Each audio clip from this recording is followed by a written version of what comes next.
Finally, someone put her in her place. My brother Nathan's slow clap echoed through the restaurant as Mom's handprint burned across my cheek. 55 witnesses to my humiliation at what was supposed to be my promotion celebration dinner. But they didn't know I'd been recording every family gathering for 2 years, or that the FBI agent whose daughter I'd saved from drowning last summer had given me his direct line for, when I was ready to talk about what was really happening at home. The slap had been loud enough to silence the entire steakhouse. Forks suspended midway to mouths, conversations dying mid-sentence, waiters frozen like statues. My face stung, but not as much as the betrayal of watching my father lean back in his chair, that familiar smirk playing at his lips as he drawled. "Serves you right, Gabriella. Maybe now you'll learn your place." My hand trembled as I touched my cheek, feeling the heat radiating from where my mother's ring had caught the skin.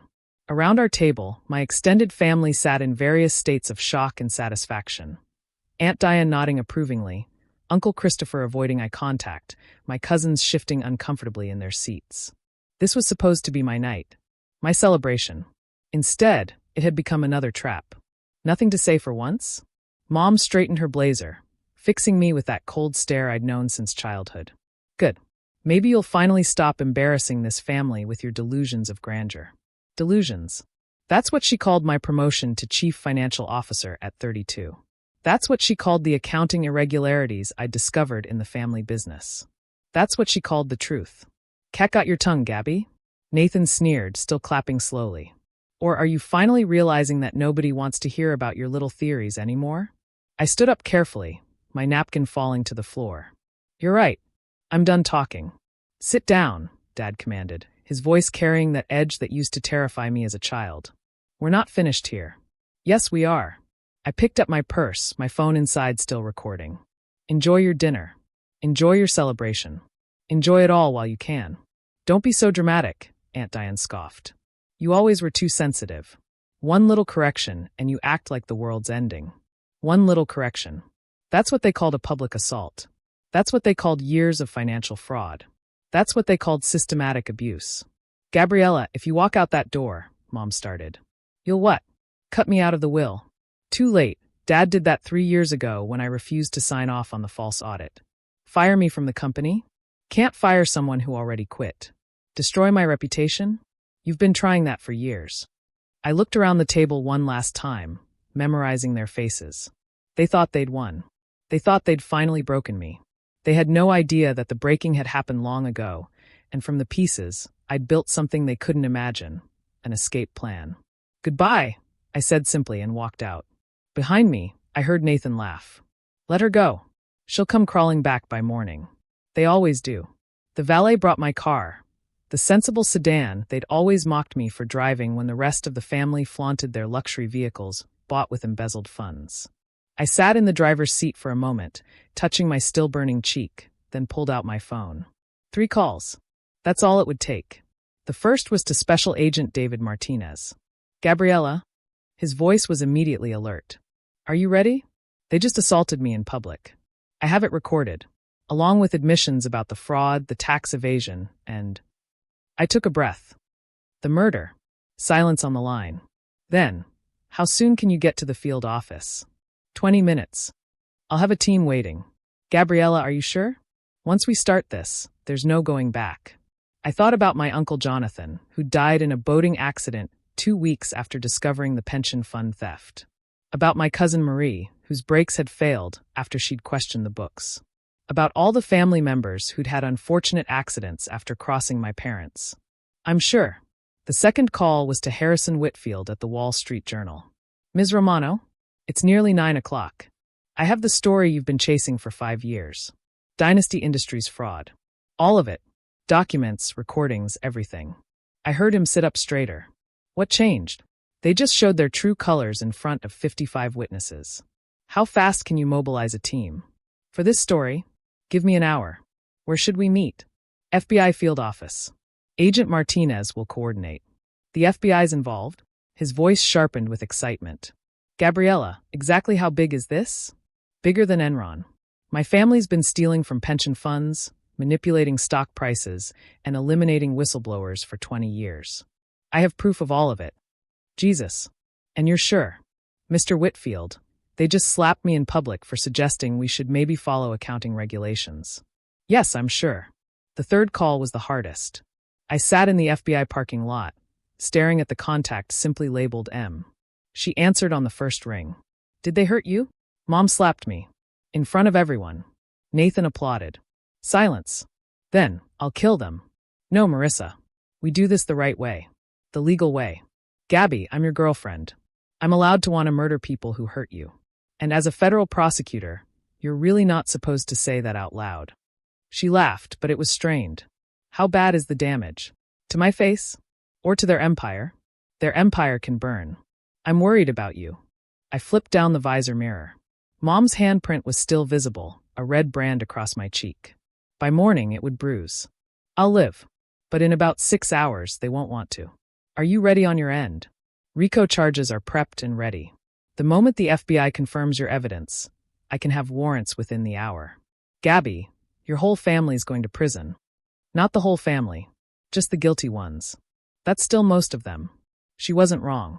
Of the 23 members of the Romano family empire, maybe 4 were clean. The rest had their hands dirty to varying degrees, some with simple tax evasion, others with murder. I'm walking in now, I told her. I love you. I love you too. Be brave. I was brave. For 6 hours, I sat in a conference room with FBI agents, forensic accountants, and federal prosecutors, laying out 20 years of evidence. Financial records showing hundreds of millions stolen from pension funds. Recordings of my father ordering hits on whistleblowers. Videos of my mother bribing judges and politicians. Documents proving Nathan had been running drugs through the family's shipping company.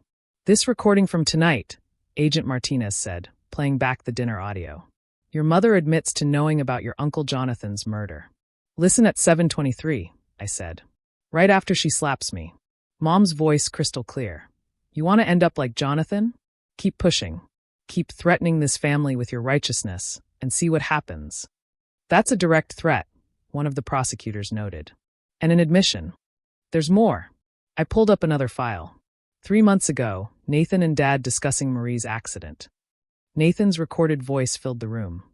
Brake lines are cut. Should look like wear and tear. Dad's response. Good.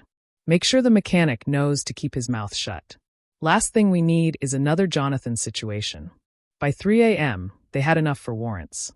By 4 a.m., 3 separate SWAT teams were mobilizing. By 5 a.m., I was in protective custody in a hotel room, watching the news on my phone, waiting. The first alert came at 5:47 a.m. Breaking. FBI raids multiple locations in organized crime sweep. Then my phone exploded with calls. All declined. But the texts were fascinating. Nathan. What did you do, you bitch? Mom. How dare you betray your family? Dad. You're dead to me. Aunt Diane. I hope you're happy, destroying everything your grandfather built.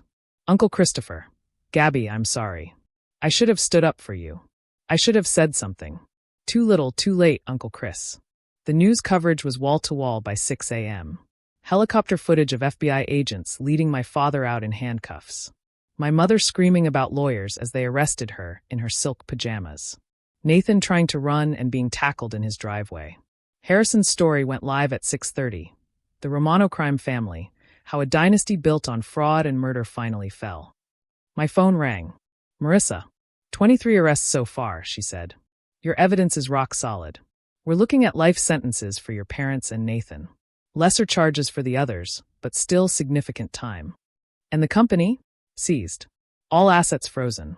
The pension funds will be made whole from the proceeds. I thought about all the retirees who'd lost everything. The families destroyed by my family's greed. Finally, they'd see justice. Where are you? Marissa asked. Safe house. Watching the news. Watching it all burn. How do you feel? I touched my cheek. The slap mark had faded, but the bruise was starting to show. Free, I said. For the first time in my life, I feel free. They'll come after you in court. Character assassination, claims of jealousy, mental instability. Let them try. I have recordings of every threat, every admission, every crime. They can't gaslight their way out of video evidence.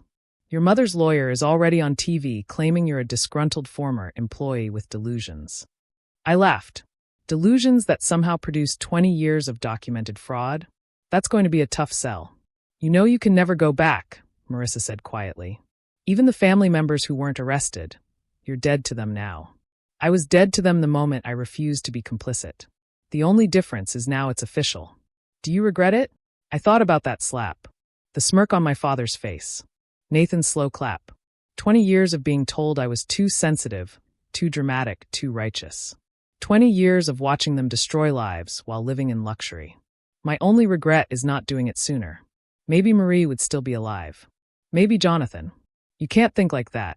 You survived. You got out. And you're giving all their victims justice. That matters. She was right. It did matter. By noon, the Romano Empire was ashes. 100-year-old dynasty built on crime. Destroyed by 3 phone calls from the daughter they'd dismissed as weak. The irony wasn't lost on me. They'd raised me to be smart, to be thorough, to document everything. They'd given me access to the books, taught me the business, brought me into their inner circle. They'd created the perfect witness against themselves. And when they'd finally pushed too far, when that slap echoed through a crowded restaurant and my brother applauded my humiliation, they'd triggered their own downfall.